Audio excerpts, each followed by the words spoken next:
Welcome to the Stories of Friendship podcast. My name is Morris and I am your host. I'm joined today by Heidi. Heidi, you want to go ahead and introduce yourself? Hi, my name is Heidi Kunsman, and I live in Los Angeles, California, and I'm very excited to join you today. Thank you, Heidi. Thank you so much. So, Heidi, in our discovery call, we got deep into your story about a best friend that is a soulmate to you, but you guys no longer communicate. So I want to hear this story in depth. I'm going to ask you to just start right from the beginning of that friendship. Okay. We're not communicating again yet, hopefully. That's the answer.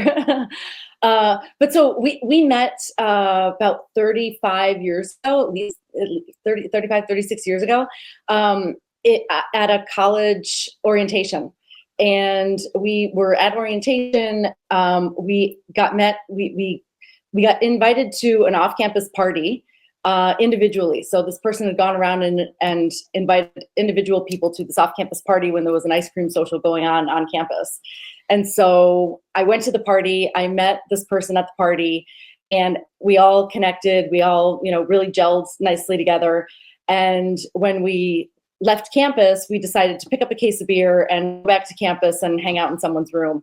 And we ended up getting busted by the RA on campus with beer. And so we were instantly put on probation. And so when we went back to school in September, we all had to report to the dean's office and we all had to do probation together. So we instantly, kind of had this bond, and we were connected for, the first 6 months or however long they forced us to do probation together.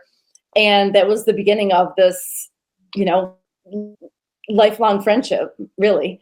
So during that 6 months, is that when you guys did the majority of your bonding? So by the time the 6 months was done, how close were you?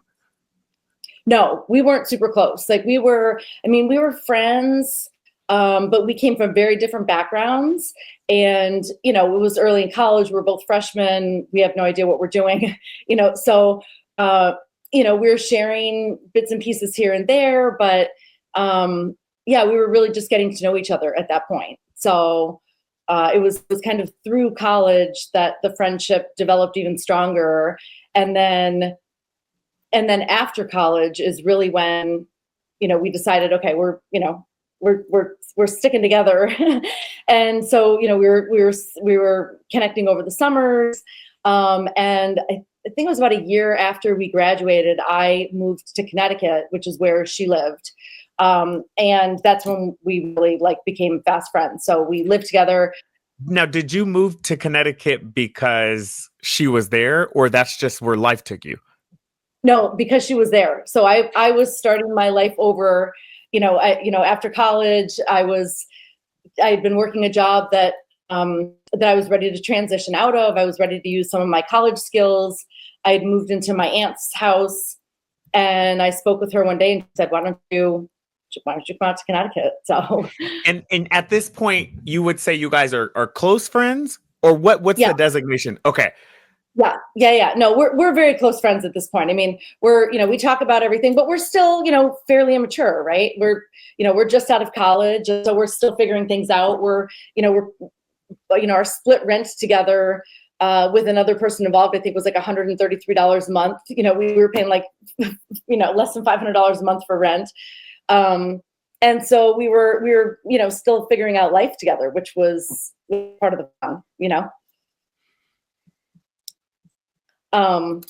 So I'd say the friendship was as close as it was because we truly accepted everything about one another, and we were able to be brutally honest with one another and give each other feedback. So we'd have we came from very different backgrounds, very different family, styles. So, figuring out how to resolve conflict together was challenging, but we always did it. We were always there for each other, and we always did it. So, over the course of our lives, we really kind of helped each other level up in different ways.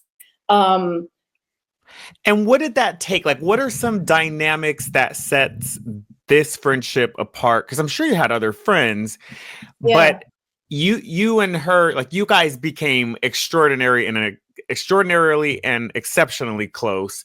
Um, Why did you bond so closely with her as opposed to some of your other friends? this is the question. I mean, it's like, I believe it's like the cosmic force. I mean, we were, and we both have seen that we've been together through, eternity, basically. That like this friendship is like was meant to be, and we found each other, and it's really a soulmate kind of connection, even though it's a platonic friendship. So whatever it was, whatever that dynamic was, it worked. Like we had the best time together. We just understood, we complete each other's sentences. Like literally, we would play a game where you'd have to say 2 or 3 words to provoke the person to come up with an answer. And we would say one word, and the person would get this crazy answer, and everyone would be like, how are you doing that? And like, and at some point in time, if we were hanging out with new people, somebody would be like, wait a minute, how long have you guys known each other? Because they were just amazed by this connection that we had. So I don't know what that magical combination was, but it was incredible. I mean, like And nothing this else. is Nothing else I've like ever seen. this is love. Like you guys express at this point love. Like you love each other. This is some deep soul level. Like it's deeper than we've known each other for this amount of time. We've bonded. Like you guys are like the same coin, right? Different sides of the same coin type thing. Absolutely. Okay. Yeah, and we're both in agreement on this. I mean, it's like unconditional love. It's through thick and thin. We have, I mean, helped each other through so many different struggles in life. Everything from, sickness, relationships, family issues, deaths in the family. I mean, you name it, job changes, individual personal struggles, everything. I mean, we've literally been through everything together, and there's nothing that we wouldn't share with one another. I mean, there's this, And there like all the right aspects of friendship are there. There's vulnerability, and there's this like love for each other. There's a hope that you're going to make each other's lives better. Like you guys are doing good things in each other's lives and still working through whatever issues come up in between you two. But the majority of this friendship is just beautiful, positive, and help each other grow. absolutely. Okay. Yeah. And I And just we want to just, highlight this for the yeah, audience, because I think when we think about these type of relationships, it's like we have to add this element of romance, but it's possible to achieve this like soulmate level of friendship that it's so grand and almost indescribable. We can't even really fully get out in words how they form and why they form the way they do. But this, like, you guys would call each other soulmates and absolutely talk about love just in a platonic nature. yeah, absolutely. Okay, great. Now, please continue on. Yeah, so really, I mean, beautiful in every way and independent. We tried to do a couple of business ventures together. It didn't work because we operate differently, and we would eventually like clash heads and then be like, what are we doing? Like, we don't have to do everything. Like, let's not try to work together because we don't see eye to eye on certain things, and it's messing up the friendship. So we were just very good at navigating the different paths that the relationship would take, and then come back to love and not wanting to screw that up, and honoring each person's independent lives as well. So but I mean, very close with her family. She has 2 beautiful kids, and like her mom is my chosen mom on the side of my birth mom. Yeah, I've just like learned so much, and like developed deep relationships, as a result of her. And we've shared that throughout our whole life. So Nice, very nice. Okay, so you guys are in Connecticut together, and you're exploring and learning about life. And then what happens? So, do you guys? Because obviously you guys are going to have your own romantic interests. So does she get married? Do you get married? What happens? Are you guys there for each other in those marriages? What's going on there? yeah, so we both got married. We each got married. We were each the maid of honor in each other's weddings. We which was wonderful. We Yes. each got divorced. Yeah. She had 2 kids. I did not have any kids. And then she entered a relationship with another friend of ours who I also had been friends with for several years, and he was the stepfather, basically, of their children. So all of us very, very close, which ultimately was the downfall of our friendship, because after they split up, they remained very close and very good friends, and really in a non-traditional relationship. So again, like this beautiful platonic relationship that had previously been a romantic relationship, and the three of us were friends, did tons of things together, and a few years ago, I moved and I ended up falling in love with this previous partner, and it was beautiful, and also the big struggle that I've gone through because of being torn between what's right and wrong and keeping this from my friend and whatever, but was taken by these emotions that were completely unexpected. And so we had been struggling with a few things anyways in our relationship. And then, when I moved, we kind of had, there were challenges associated with me moving, and we had some other like underlying things that weren't like completely being worked through. And, in hindsight, like on my end, there was only so much that I could be honest and open because of this hidden secret that I had.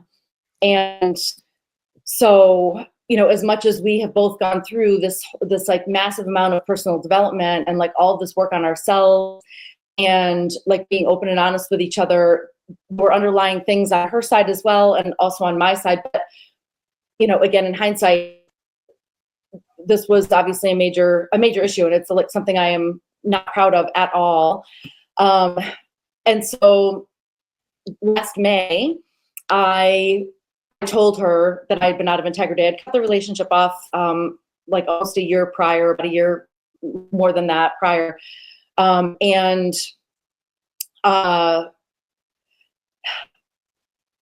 I done a bunch of kind of deep dive personal development work and gotten into some dark places around, myself and I am and what I want and how I want to live. And I ended up telling her that I had been out of integrity. And it was probably a 5 conversation where I said, I fell in love with this person, and and I'm so sorry. I was like a wreck about it, etc. And I called him to let him know that I had told her. And I have not spoken with either of them since. And so, through all these things that we've learned, together through this point in the friendship, now the learning that I've received is like a million times deeper.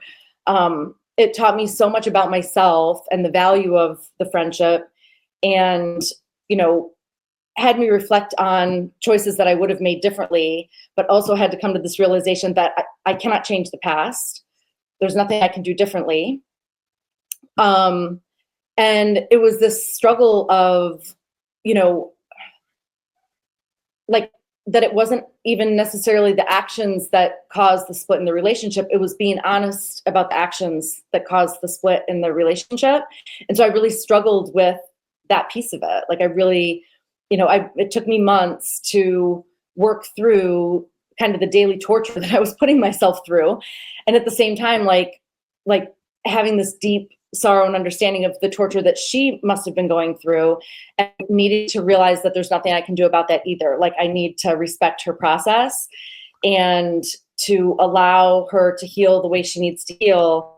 And so for myself, it was this like layers and layers and layers of healing that needed to occur in order for me to forgive myself, recognize the areas that maybe I was holding her accountable, like blaming her for not just accepting me back or accepting these things, and realizing like truly what unconditional love is, like to recognize what true unconditional love is of self and of others.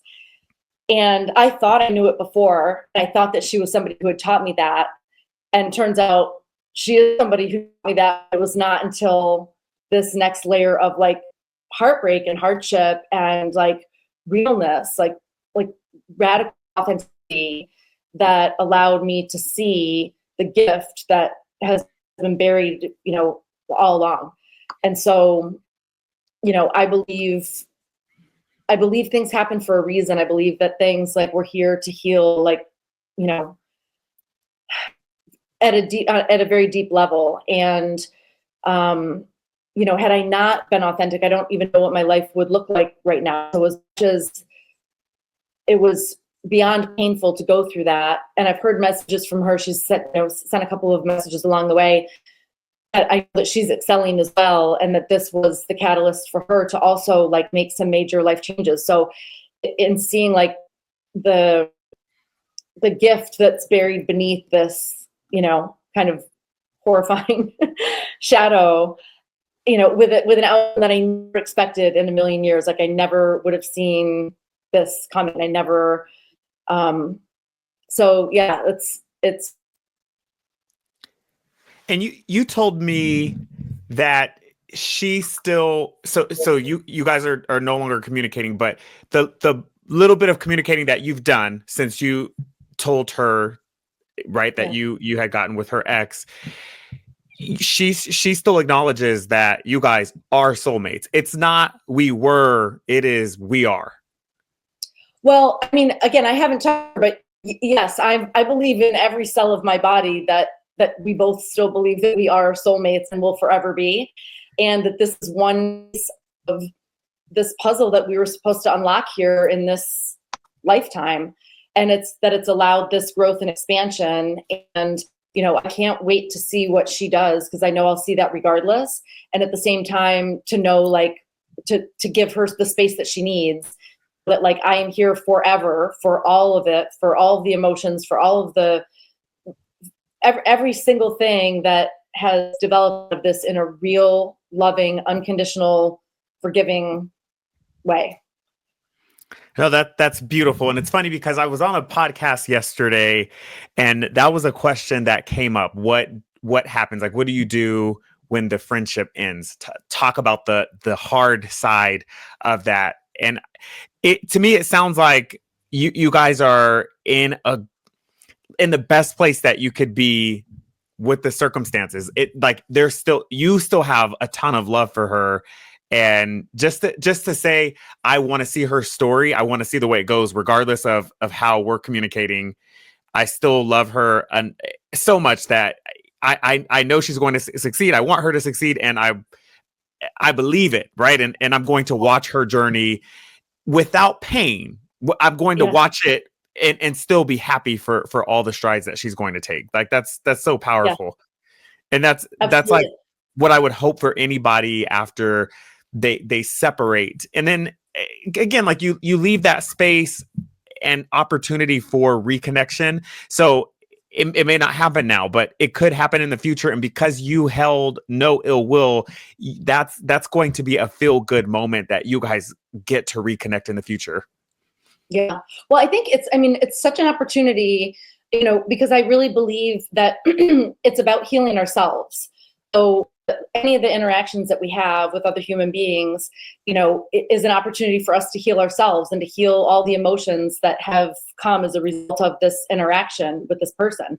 And so, in our society and the way, the way that I learned traditionally is, you break up and you never see the person again. And that's, people just have this idea that this is the way it goes. And it's like, what if that's not the way it needs to go? What if you were able to look at things you learned, recognize the reasons that you loved this person to begin with, whether it's platonic or a romantic relationship, and really understand, like, what are the things that you're angry about, or what are the things that you're upset about or not forgiving, because it's all about doing that inner work. So you can open up back to unconditional love. And once you've opened to unconditional love, anything is possible. So a reconnection is possible. Yeah, so let's get into this unconditional love, because it's a topic that I strongly believe in, and I think that when we think about unconditional love, we tend to think family, because there's a blood bond there that almost requires an unconditional love. It doesn't matter how I see you, what you're going through, or what I'm going through. I have you because I love you no matter what happens. It's unconditional. How do you feel like that look like? What does that look like outside of a blood relative or a romantic? Because that would be the second. Like I'm in a romantic relationship, and I believe I've achieved an unconditional love for my spouse, even though sometimes I think it isn't always unconditional, but we believe it is. So how do you recognize? Because you said I had a definition for unconditional love, and then realized that wasn't it. Like I got something like a better meaning of unconditional love. So let's dive Yeah. into that. Well, so I think it was like, in theory, I'm like, I unconditionally love her, right? And it was like, no matter what happens, I love her, and this is the feeling of love. Like, everyone knows what this feeling of love is, which is like wonderful, and it's full and open and joyous and happy, and it's that. And and then when something happens that you don't like, or the whatever, there's a split or something, there's negative emotion, then it's like needing things to be a certain way in order to still feel those feelings of joyous love, right?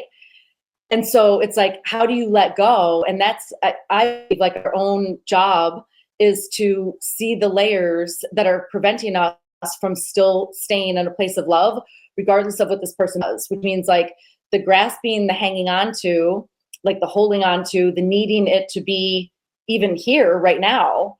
Like, so unconditional love, particularly for a spouse or whatever, is like, do you still love that person regardless of whether or not you split?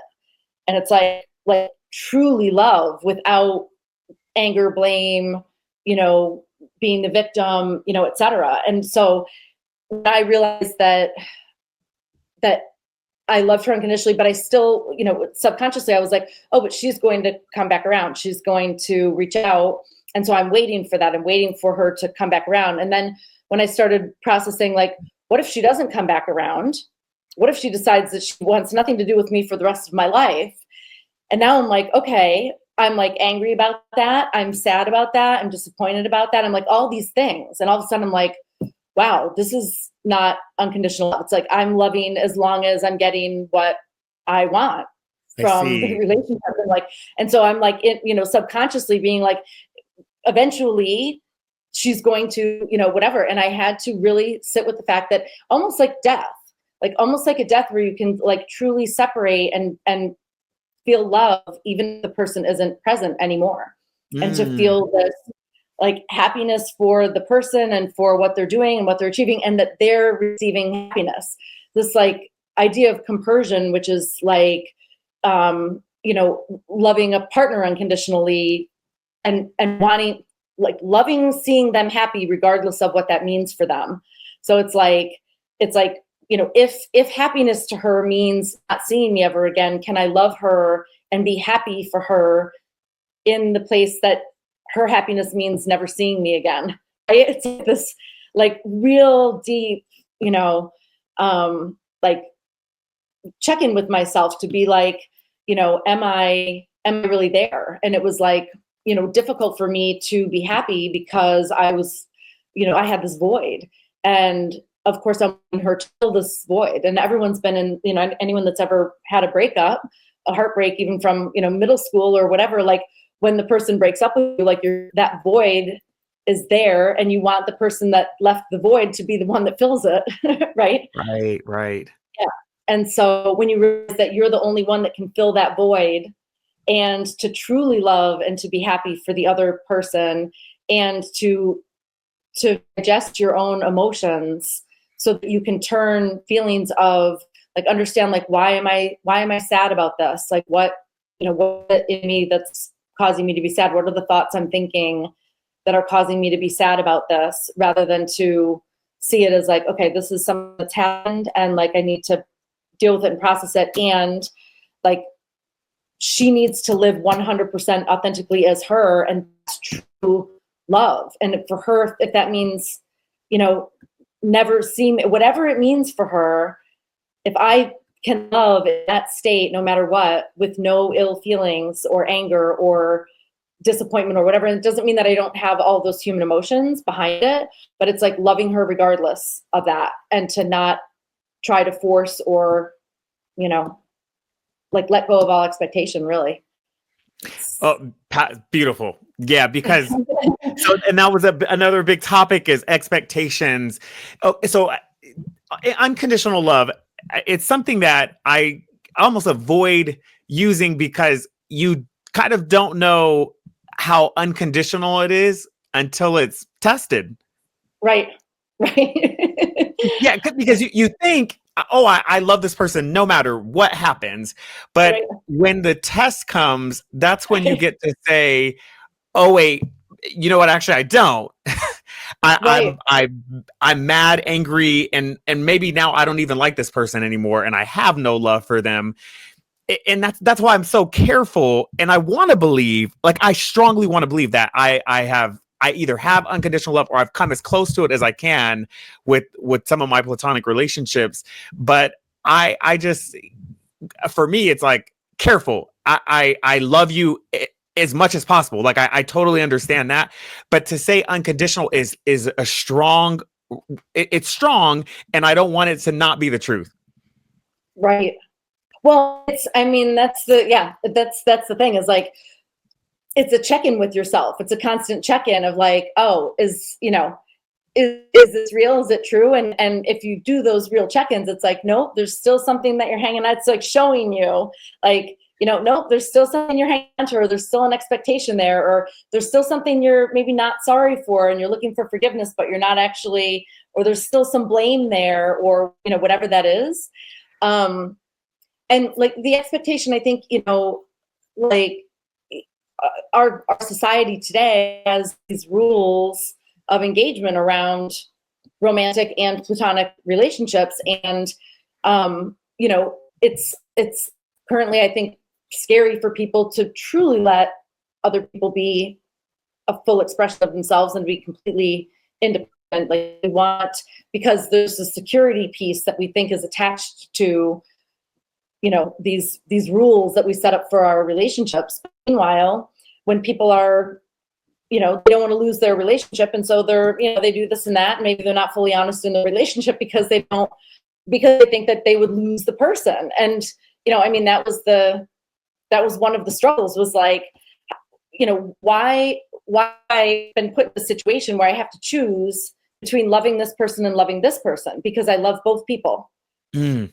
And because of the rules set up, and now like I know full well that within the rules of our relationship, I knew that I was out of integrity, which is why it didn't feel good while I was doing that. And in my mind, I was like, you know, if she ever asked me, I would absolutely tell her. And I've also, you know, it's, I mean, this is, you know, we did our best to struggle, to deal with the struggle that existed there. But because of the way things are set up, it's like, not to be honest, because it might ruin the friendship. And then realizing, okay, this is not how I want to live. I believe in radical self-expression. I believe in love who you love. I believe this is my belief system, and I'm going against my belief system, which is causing anxiety. It's making me upset. It's causing a rift in my friendship. It's causing a rift in this relationship. Like, what am I doing? And it's really to avoid pain. It's fear of what, you know, what the reaction will be. So it's like, now the fear is letting go of this love to protect this, or to protect, you know, the anonymity, or it's the fear of exposing ourselves, and the fear of what people will think, what people will say, what people will do, the fear of actually losing the friendship if honesty is brought to the table. And so that was a real struggle. So it was a really, really deep, dark dive, and then betraying my promise to, you know, to not cause pain. So it's like, but the newer version of me was like, it's going to be more painful, if this comes out later down the road, and now we've had years of friendship with this dishonesty at the base of it. And so, you know, I decided, as painful as it's going to be for everybody involved right now to do this, we're either deciding to build on a solid foundation of honesty and trust and openness and realness that we thought had before, but there's been shaky things here and there. And like, I rocked that boat. And like, so this is me being completely honest and transparent, saying, I'm not proud at all of what I've done, and I cannot change what I've done. And I would do things differently in the future, 1,000%. And I've learned so much about myself, about love, about honor, about respect, about honesty and truth and self-restraint and boundaries. Like, I've learned so much. And so it's really like propelled me to do this even deeper dive into myself and like, who do I want to be as a person moving forward? So, and I know that she's doing the same thing. Like, I know in every cell of the body that she's doing the same thing. And I'm like heartbroken with the way that everything transpired there. And I know that it was the right thing to, the act itself in the beginning was not right based on our agreements. It was absolutely right to eventually say, there's no more hidden secrets, lies, no more. Like, it's time to, and it's what I want to promote in the world and to encourage people. Like, how do you have the courage to stand up and say, this is my truth? Right. Really, like, regardless of the consequences, and like, and let people then heal themselves as a result of your truth, because they deserve to have the truth, and you deserve to speak your truth. And we're taught to not do that, really, and we're terrified of the outcome of telling the truth. And you see it so often with kids. I mean, you see it with kids where parents are like, tell me the truth, and they tell the truth, and then they're grounded or whatever. They're like, well, I'm never going to do that again, because I see what the results are. So it's like, how can I, it almost becomes avoidant. Like, how can I avoid telling the truth because I'm scared of the consequence or how it's going to make people feel about me? Whatever it is, we learn to skirt and skim around the truth instead of taking it head on, which it sounds like. Go ahead. We think that the consequence is going to be worse than our current misery of lying and being dishonest and hiding and whatever, which is miserable. And so, but we're so afraid it's going to be more miserable if we're just open and honest and being ourselves. And it's like, what's more natural than just actually being yourself? Yes. Nothing. Nothing. Like, everyone's so afraid to do it, and we're all doing, what we're supposed to be doing, what we think other people think we need to do. People are. It's like we've locked ourselves into these boxes. And what if we could break out of these boxes, and like that initial pain point of like, coming out, it's like coming out with just who you are in every way, shape, and form, like just as your true, authentic self, and then explore who you are, like have the freedom to explore who you are, Now, you obviously have other friendships now, and I'm sure that you're getting closer and bonding to new people. Do you feel like you show up as a better friend now, thanks to the experience that you went through these past couple of years? Yeah, absolutely. And I mean, I think, like I'm obsessed with personal development and growth and learning. And, so like, I try and look at every experience as an opportunity for growth, to be better. But to like really be honest and vulnerable. One of the things that I did this last year after I, she and I had this falling out, was join this authentic relating group in Hawaii. And so anyways, it's like how to get like super honest and real with people, even if you don't know them very well, like right out of the gate. So like, it kind of eliminates all this fluff.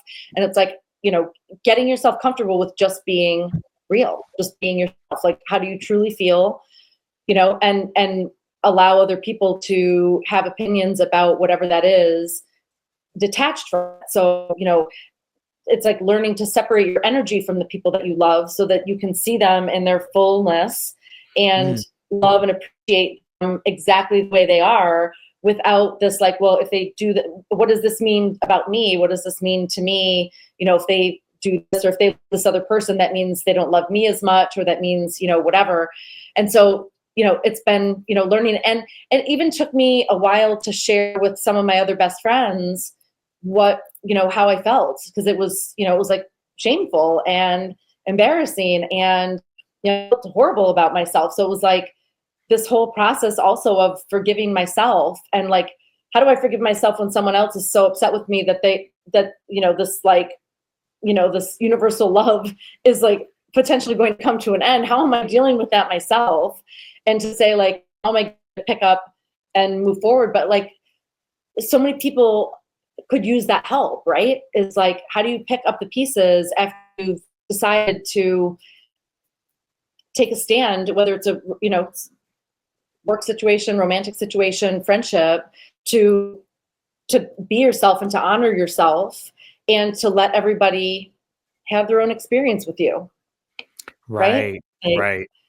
Like that to get rid of the control of what somebody else's experience is with you, and like and allow the relationships to deepen at a real level where each person is truly being 100% unapologetically, authentically themselves in every moment, and feel safe enough to circle back around to be like, I messed up there, sorry about that, or like, oh, I told you something, I wasn't honest about it, I wanted to circle back around and let you know, like, I wasn't honest, knowing that that person might be like, you know what, I don't want anything to do with you anymore. And then but it's becoming comfortable being uncomfortable with the consequences of your actions, because you did the action already anyways, and now here it is. And so you've got an opportunity to be dishonest about it, which I believe, creates disease in our bodies, literally. I mean, when we're holding on to things.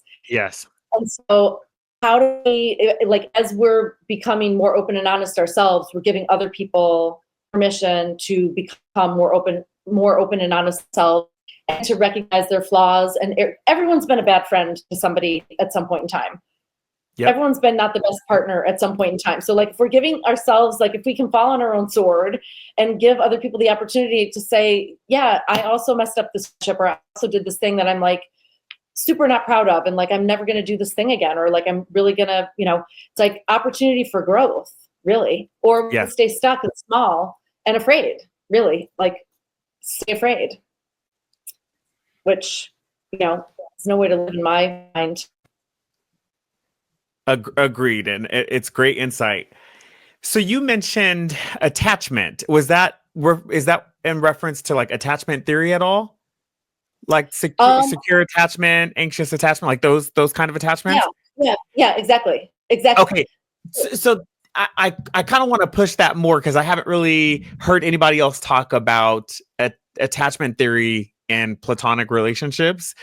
Right. A lot of people want to talk about it as far as romantic relationships, but it serves its purpose in platonic relationships and how we receive others. Like if we're secure, then we tend to think the best of how a relationship is going to be. We tend to think this person likes me, I like this person, and our relationship is going to be probably a positive experience. And then you've got the other attachment styles where it's like, I either think I don't need this attachment or this relationship because I'm confident and I can do fine without it, or the other way is I absolutely need this and I can't live without it, and I'm scared to lose you, and so it's like clingy in nature. So tell me about that. Like, how did you come up? Because I read this book and I'm still reading. It's called Platonic, and I forget who wrote it, but it's an excellent book, and she discusses attachment theory in platonic relationships.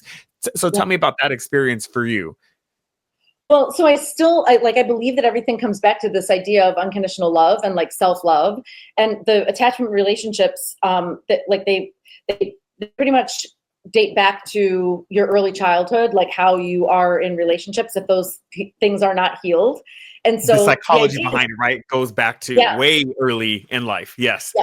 Yeah. And so, it's like, it's healing this whole line, of what you learned, which was how your parents learned, how they learned. So like each generation has an opportunity to evolve and to heal, what's been passed on potentially from generation to generation. But the idea of being secure is like, it's love and not needing.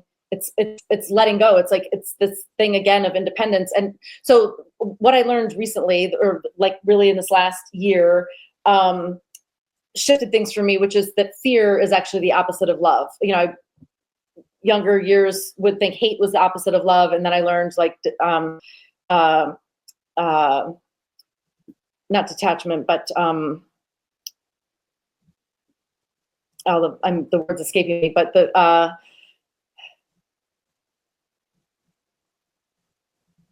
I'm gonna have to look it up, but that fear is actually the opposite of love, because it is not,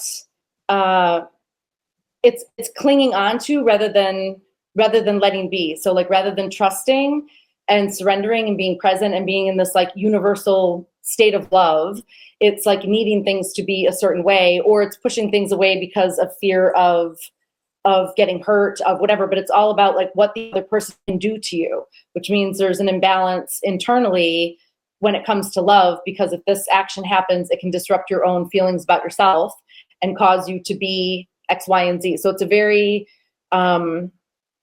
it's either in the victim state where you're needing the other person to be there to take care of you, to whatever, and like it's necessary, versus avoiding being in the victim state, which is to push away completely. And so like in either of these two extremes, it's fear of an outside person being able to disrupt your own love, your own state of love. Yes. And so it's like that the unconditional love is like, but so I believe that it's doing the work to unravel and unwind what we've been taught about love, which means, we've been taught about traditional relationships and how they're supposed to be, and what the rules are around these relationships that everyone just takes as like, those are the rules of relationships. People get together, they get married, they stay together, this is how it goes. And so if you're not following along that path, you feel like, I'm not doing it right. I'm doing something wrong. Like, why am I not satisfied with just this one person? Why am I not? So it's like causes all of this internal turmoil because we're not doing it the right way. And the right way, in my opinion, is following your own internal guidance system and your own love, and expressing love and truth with the people that you love around you, so that everyone understands from the beginning how you feel and how you operate, and you kind of establish new rules of engagement rather than going with, the cookie cutter set of rules that I was born to. Most of our society in the US anyways is living under. Rules are crazy. And that's like, when you talk about expectations, I believe expectations are relationship destroyers, or at least bond preventers, because instead of me focused on how close and connected we are, I'm focused on, well, you didn't do my checklist of what I believe you should be doing. Yeah. Which isn't like true friendship in my book. I don't have, well, you were supposed to call me, you were supposed to text me, you were supposed to say happy birthday, you were supposed to respond to this email that I sent you, or you didn't look at my meme whatever it is, right? You didn't like my post. Like all these societal pressures that we have a checklist of for our friends, our close friends, and even in our romantic relationships. Like all those expectations are just, they're overwhelming. Nobody can meet the demands of all these expectations, really. So to me, it's freeing when we lower the expectations. If we can just get rid of them all together and enjoy what's actually being brought to the table, that allows you to bond in a way that's unmatched. And I would say for my best friends now, I don't have expectations. Like they don't need to message me. And if I really want to hear from them, I'll message them. And I know, and this is the attachment piece. Like in my secure attachment, I understand they're going to get back to me when they do. And if they don't get back to me timely, it has nothing to do with me. We're good. It's not that I'm any less important or that you're mad at me or upset with me. It's just, you're doing whatever you're going to do. And as soon as you can get to me, you'll get to me. And I'm just going to honor that and be happy as soon as I receive some kind of communication. And I think having this expectation that, okay, we're best friends and you should have gotten back to me within 5 minutes is crazy. It's not a job. I'm not paying you. I agree. Well, it's being present too, and like being happy in your own life in your own skin, where that, you know, you're not needing this outside reinforcement to be happy. And, you know, to take a step further, you know, if my friend is not responding to me, it might be because she's mad at me, and that's okay too. It's like, you know, there's cases where, you know, you have friendships or relationships where like they are upset and that's why they're not texting you, and to be okay, like, that's okay. That's part of their process, right? Yeah, and honestly, I would even go as far to say if you're mad at me, it's none of my business until you make it my business, right?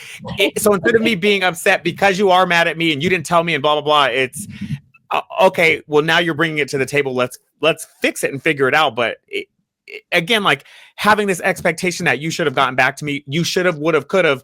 It's disastrous, and it's freeing when we say, I like, we're trying to get to that unconditional love. We're trying to get to authenticity. So space is okay. It's okay to say, man, you didn't get back to me at all today, but I'm so glad that you hit me up today. It made me happy to see your message. Like I smiled, and we move on.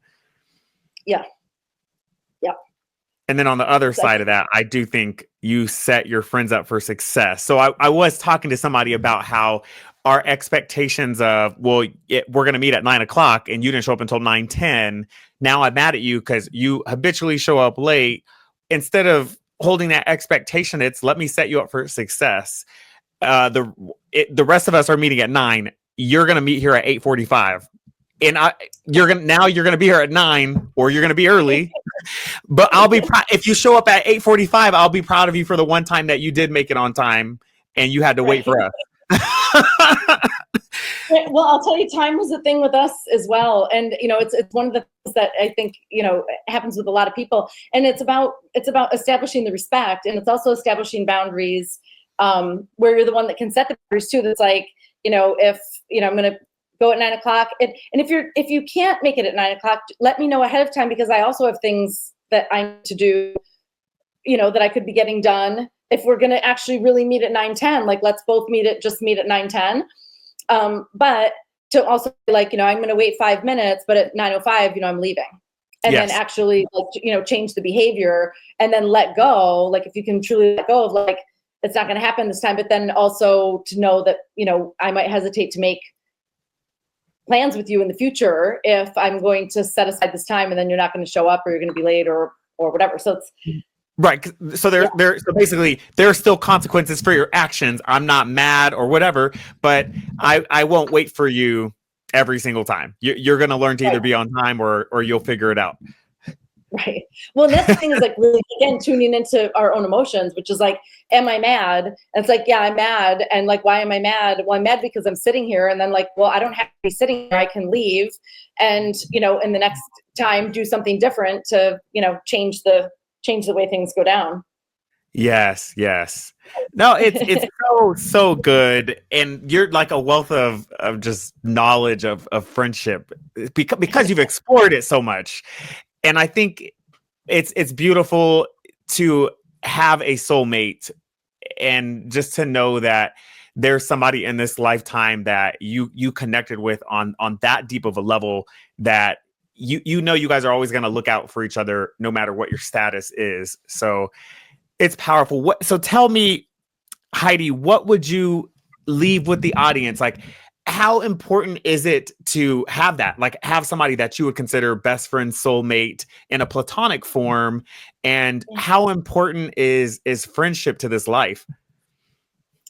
For me, friendship has been huge. I mean, ever since I was younger, I always sought outside friendships outside from my family unit. So I have tons of lifelong friends that basically, you know, best friend from high school, from, you know, college. I have friends after college, different jobs that I've worked. Like once I connect with people, like they're like lifelong friends. They're lifelong friendships. Like I believe that we learn something different about the world, about ourselves, about people from all the different people that we come into contact with. And if we can accept one another's if we can accept every single thing about one another, truly, knowing that it doesn't have an impact on us, but set clear boundaries, the amount of value that you can gain from being vulnerable and being open and having people that you can rely on it's it's invaluable. I mean, it's one of the greatest things ever. And so to allow yourself to go deep with your platonic friends, without fear and with open honesty, and to just trust and to see what is possible to create, I think is one of the most beautiful things. I mean, I highly recommend it to everybody. I have tons of amazing friends, and I have, it's friends that like to do all different sorts of things. So like it makes my life just full and rich and like full of adventure, because we talk about different things, we do different activities together, we have all different backgrounds, different perspectives. Like it's what makes life rich, is Yeah. experiencing all these different things. And so, it's how we help each other heal. We give each other, help and guidance. And yeah, I mean, I cherish my friendships, all of them. Oh, I love it so much. I love it so much. Well, thank you so much, Heidi, for joining me today on Stories of Friendship. Where can we find you? So I am a personal transformation coach. So I help people that are going through things like this.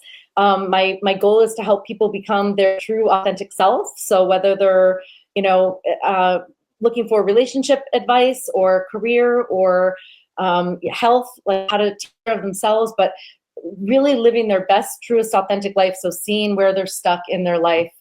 I love helping people with that. So my website is HeidiKunsman.com, after my name, and they can reach me there. Or Okay, great. And I Heidi will K. link that as well. Okay. Okay, great. Yeah. Wonderful. Well, Heidi, thank you so much again. It's been a wonderful conversation. We'll see you back on a future episode so we can catch up and talk some more about friendship, because I feel like there's still so much to explore and turn over here. Thank you so much for having me. It's been such a pleasure getting to know you and working with you. All right, take care for now, Heidi. Bye, everybody. Thanks. Bye.